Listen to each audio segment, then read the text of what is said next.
బెన్యామీను దేశమందలి అనాతోతులో కాపురమున్న యాజకులలో ఒకడై హిల్కియా కుమారుడైన ఇర్మియా వాక్యములు. ఆమోను కుమారుడైన యోషియా యూదాకు రాజయ్యుండగా అతని ఏలుబడి 13వ సంవత్సరమున యెహోవా వాక్కు ఇర్మియాకు ప్రత్యక్షమాయెను. మరియు యోషియా కుమారుడగు యెహోయాకీము యూదాకు రాజయ్యుండగాను, యోషియా కుమారుడగు సిద్కియా యూదాకు రాజయ్యుండగాను అతని ఏలుబడి 11వ సంవత్సరాంతము వరకును, అనగా ఆ సంవత్సరమున 5వ నెలలో యెరూషలేము చెరదీసుకుని పోబడు వరకును ఆ వాక్కు ప్రత్యక్షమగుచుండెను. యెహోవా వాక్కు నాకు ప్రత్యక్షమై ఇలాగు సెలవిచ్చెను: గర్భములో నేను నిన్ను రూపింపక మునిపే నిన్నెరిగి తిని, నీవు గర్భము నుండి బయలుపడక మునిపే నేను నిన్ను ప్రతిష్ఠించి తిని, జనములకు ప్రవక్తగా నిన్ను నియమించి తిని. అందుకు అయ్యో ప్రభువుగా యెహోవా, చిత్తగించుము, నేను బాలుడనే, మాటలాడుటకు నాకు శక్తి చాలదని నేననగా, యెహోవా నాకిలాగు సెలవిచ్చెను: నేను బాలుడననవద్దు, నేను నిన్ను పంపువారి యొద్దకు నీవు పోవలను, నీకాజ్ఞాపించిన సంగతులన్నీ చెప్పవలను.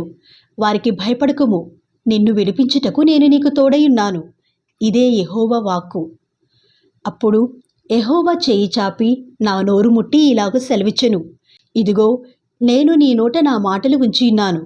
పెళ్లగించుటకును, విరగగొట్టుటకును, నశింపచేయుటకును, పడద్రోయుటకును, కట్టుటకును, నాటుటకును నేను ఈ దినమున జనముల మీదను రాజ్యముల మీదను నిన్ను నియమించియున్నాను. మరియు యెహోవా వాక్కు నాకు ప్రత్యక్షమై, ఇర్మియా, నీకేమి కనబడుచున్నది అని సెలవిచ్చెను. అందుకు బాదము చెట్టు చువ్వ కనబడుచున్నదని నేననగా, యెహోవా, నీవు బాగుగా కనిపెట్టితివి, నేను చెప్పిన వాక్యమును నెరవేర్చుటకు నేను ఆతురపడుచున్నానెను. 2వ మారు యెహోవా వాక్కు నాకు ప్రత్యక్షమై, నీకేమి కనబడుచున్నదని సెలవీయగా, నేను మసలుచున్న బాణ నాకు కనబడుచున్నది, దాని ముఖము ఉత్తర దిక్కునకు తిరిగియున్నదంటిని. అందుకు యెహోవా ఈలాగు సెలవిచ్చెను: ఉత్తర దిక్కు నుండి కీడు బయలుదేరి ఈ దేశ నివాసులందరి మీదికి వచ్చును. ఇదిగో, నేను ఉత్తర దిక్కుననున్న రాజ్యముల సర్వవంశస్థులను పిలిచెదను. వారు వచ్చి ప్రతివాడును యెరూషలేము గుమ్మములలోనూ, యెరూషలేము చుట్టూనున్న ప్రాకారములన్నిటికీ ఎదురుగాను, యూదా పట్టణములన్నిటికీ ఎదురుగాను తమ సింహాసనములను స్థాపింతురు. అప్పుడు యెరూషలేము వారు నన్ను విడిచి అన్యదేవతలకు ధూపము వేసి తమ చేతులు రూపించిన వాటికి నమస్కరించుటయేను తమ చెడుతనమంతటిని బట్టి నేను వారిని గూర్చిన నా తీర్పులు ప్రకటింతును. కాబట్టి నీవు నడుము కట్టుకొని నిలువబడి నేను నీకు ఆజ్ఞాపించినదంతయు వారికి ప్రకటన చెయ్యుము. భయపడకుము, లేదా నేను వారి ఎదుట నీకు భయము పుట్టింతును. యూదా రాజుల ఎద్దుకు గాని, ప్రధానుల ఎద్దుకు గాని, యాజకుల ఎద్దుకు గాని, దేశ నివాసుల ఎద్దుకు గాని, ఈ దేశమంతటిలో నీవెక్కడికి పోయినను ప్రాకారము గల పట్టణముగాను, ఇనుప స్తంభముగాను, ఇత్తడి గోడలుగాను నీ ఉండునట్లు ఈ దినమున నిన్ను నియమించియున్నాను. వారు నీతో యుద్ధము చేతురుగాని నిన్ను విడిపించుటకు నేను నీకు తోడయినందున వారు నీ పైని విజయము పొందజాలరు. ఇదే యెహోవా వాక్కు.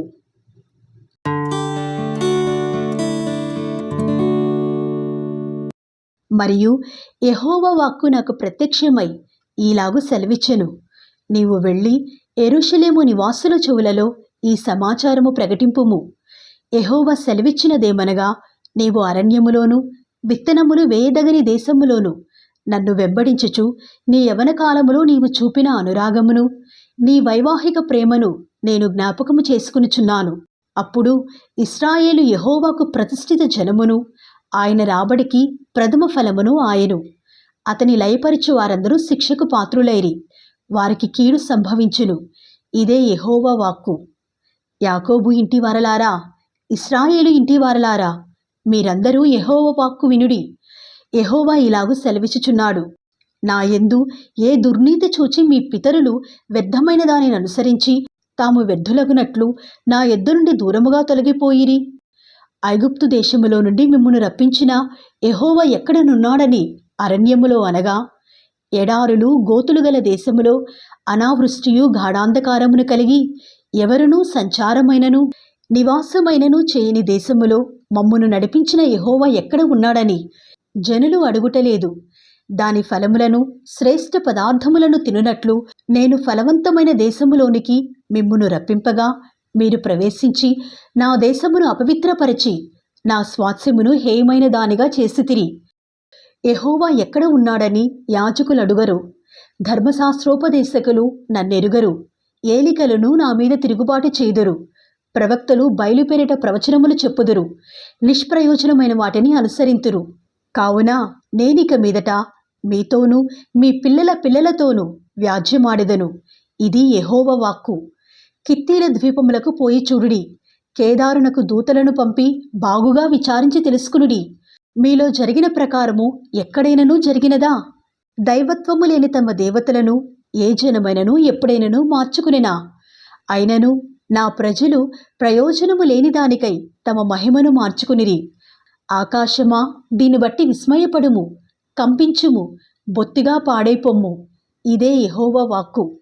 నా జనులు 2 నేరములు చేసియున్నారు. జీవజలముల ఊటనైన నన్ను విడిచియున్నారు. తమ కొరకు తొట్లను, అనగా బద్దలై నీళ్లు నిలువని తొట్లను తొలిపించుకుని ఉన్నారు. ఇశ్రాయేలు కొనబడిన దాసుడా, ఇంట పుట్టిన దాసుడా? కాడుగదా, అతడేలా దోపుడు సొమ్మాయెను.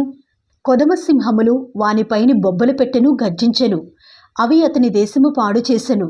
అతని పట్టణములు నివాసులు లేక పాడాయెను. నోపు, తహపనేషు అను పట్టణముల వారు నీ నెత్తిని బద్దలు చేసిరి. నీ దేవుడైన యెహోవా నిన్ను మార్గములో నడిపించుచుండగా నీవు ఆయనను విసర్జించుట వలన నీకు నీవే ఈ బాధ కలుగు చేసుకుంటివి గదా. నీవు షీహోరు నీళ్లు త్రాగుటకు ఐగుప్తు మార్గములో నీకేమి పనియున్నది? యూఫ్రటీసు నది నీళ్లు త్రాగుటకు అష్షూరు మార్గములో నీకేమి పనియున్నది? నీ దేవుడైన యెహోవాను విసర్జించుటయు నీకు నా ఎడల భయభక్తులు లేకుండుటయు బాధకును శ్రమకును కారణమగునని నీవు తెలుసుకుని గ్రహించినట్లు నీ చెడుతనము నిన్ను శిక్షించును. నీవు చేసిన ద్రోహము నిన్ను గద్దించునని ప్రభువును సైన్యముల అధిపతియగు యెహోవా సెలవిచ్చుచున్నాడు. పూర్వకాలము నుండి నేను నీ కాడిని విరగగొట్టి నీ బంధకములను తెంపివేసి తిని నేను సేవ చేయనని చెప్పుచున్నావు. ఎత్తైన ప్రతి కొండ మీదను పచ్చని ప్రతి చెట్టు కిందను వేశ్యవలె క్రీడించుచున్నావు. శ్రేష్టమైన ద్రాక్షావల్లి వంటి దానిగా నేను నిన్ను నాటితిని. కేవలము నిక్కమైన విత్తనము వలని చెట్టు వంటి దానిగా నిన్ను నాటితిని. నాకు జాతిహీనపు ద్రాక్షావల్లి వలె నీవెట్లు భ్రష్ట సంతానమైతివి. నీవు క్షారముతో కడుగుకొనినను విస్తారమైన సబ్బు రాచుకునినను నీ దోషము మరకవలే నాకు కనబడుచున్నది. ఇది ప్రభువగు యెహోవా వాక్కు. నేను అపవిత్రత నొందిన దానను కాను, బయలుదేవతలను అనుసరించి పోవుదానను కాను అని నీవు ఎట్లనుకొందువు? లోయలో నీ మార్గమును చూడుము, నీవు చేసిన దాన్ని తెలుసుకునుము. నీవు త్రోవలలో ఇటు అటు తిరుగులాడు వడిగల ఒంటెవు. అరణ్యమునకు అలవాటు పడిన అడవిగాడిదవు. అది దాని కామాతురత వలన గాలి పీల్చును. కలుసుకునినప్పుడు దాన్ని త్రిప్పగలవాడెవడు? దాని వెతుకు గాడిదలలో ఏదియూ అలసియుండదు. దాని మాసములో అది కనబడను. జాగ్రత్తపడి నీ పాదములకు చెప్పులు తొడుగుకొనుము. నీ గొంతుక దప్పి గొనుకుండునట్లు జాగ్రత్త పడుము అని నేను చెప్పినను నీవు ఆ మాట వ్యర్థము, వినను.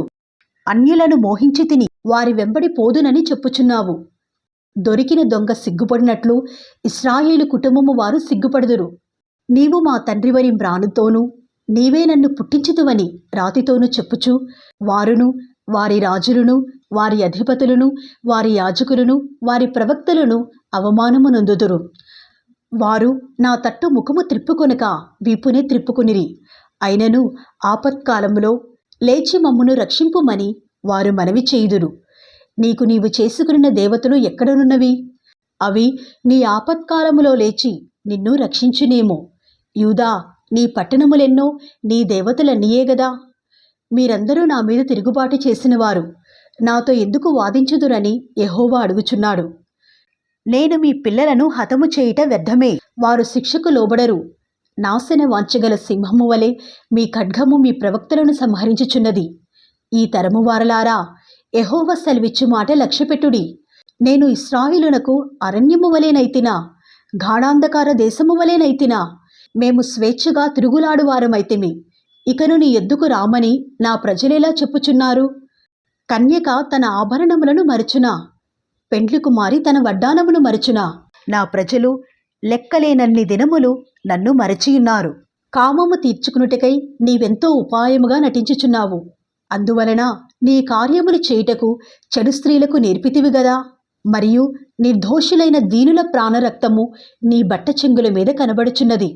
కన్నములలోనే కాదుగాని నీ బట్టలన్నిటి మీదను కనబడుచున్నది. అయినను నీవు, నేను నిర్దోషిని, నిశ్చయముగా ఆయన కోపము నా మీద నుండి తొలగిపోయినని చెప్పుకొనుచున్నావు. ఇదిగో, పాపము చేయలేదని నీవు చెప్పిన దాన్ని బట్టి నీతో నాకు వ్యాజ్యము కలిగినది. నీ మార్గము మార్చుకునుటకు నీవేళ ఇటూ అటూ తిరుగులాడుచున్నావు. నీవు అష్షూరును ఆధారము చేసుకుని సిగ్గుపడినట్లు ఐగుప్తును ఆధారము చేసుకుని సిగ్గునుందెదవు. చేతులు నెత్తిని పెట్టుకొని ఆ జనమునొద్ద నుండి బయలు వెళ్ళెదవు. యెహోవా నీ ఆశ్రయములను నిరాకరించుచున్నాడు. వాటి వలన నీకు క్షేమము కలగదు.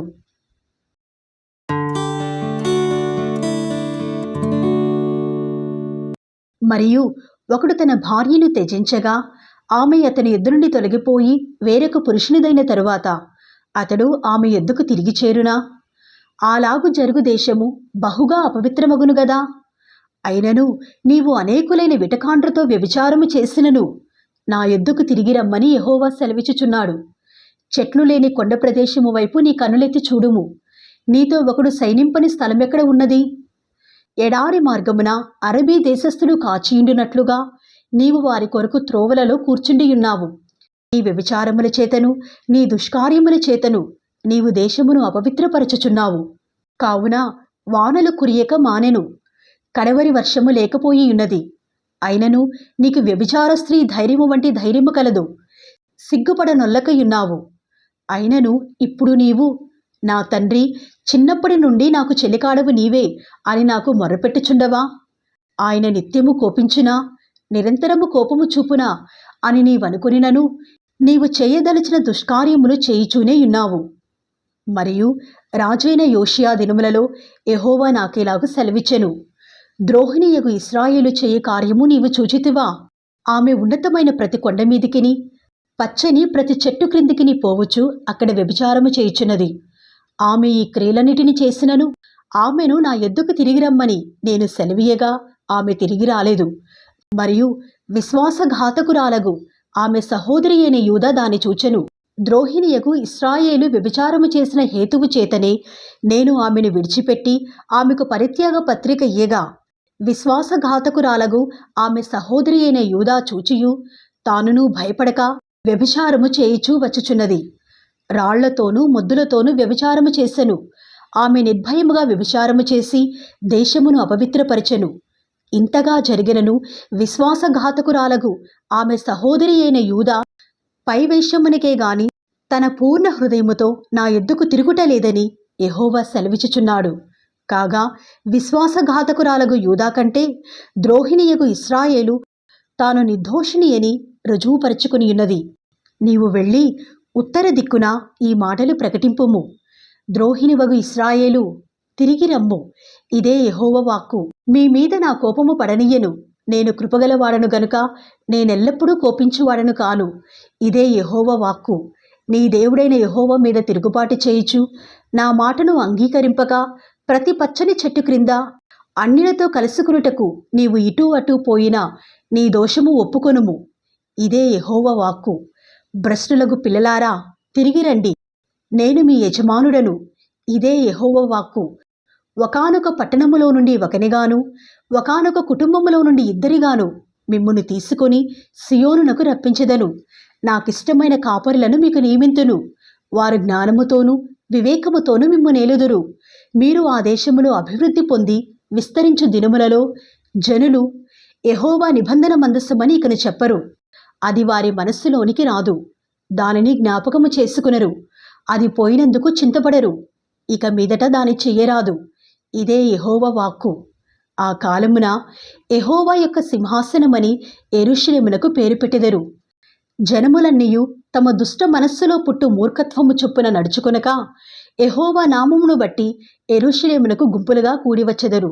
ఆ దినములలో యూదా వంశస్థులను ఇశ్రాయేలు వంశస్థులను కలిసి ఉత్తర దేశములో నుండి ప్రయాణమై మీ పితరులకు నేను స్వాస్థ్యముగా ఇచ్చిన దేశమునకు వచ్చెదరు.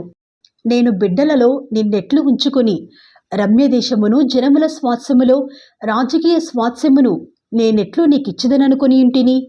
నీవు నా తండ్రి అని నాకు మొర్రపెట్టి నన్ను మానవనుకుంటుని గదా. అయినను స్త్రీ తన పురుషునికి విశ్వాసఘాతకురాలగునట్లుగా ఇశ్రాయేలు వంశస్థులారా, నిశ్చయముగా మీరును నాకు విశ్వాసఘాతకులైతిరి.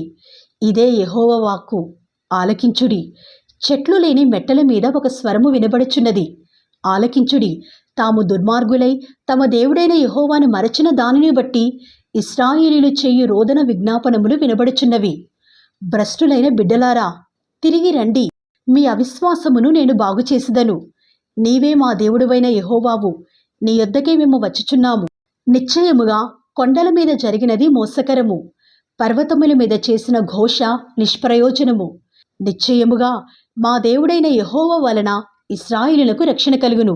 అయినను మా బాల్యము నుండి లజ్జాకరమైన దేవత మా పితరుల కష్టార్జితమును, వారి గొర్రెలను, వారి పశువులను, వారి కుమారులను, వారి కుమార్తెలను మృంగివేయుచున్నది. సిగ్గునొందిన వారమై సాగిలపడదము రండి. మనము కనపడకుండా అవమానము మనలను మరుగు చేయునుగాక. మన దేవుడైన యెహోవా మాట వినక మనమును, మన పితరులను మన బాల్యము నుండి నేటి వరకు మన దేవుడైన యెహోవాకు విరోధముగా పాపము చేసిన వారము.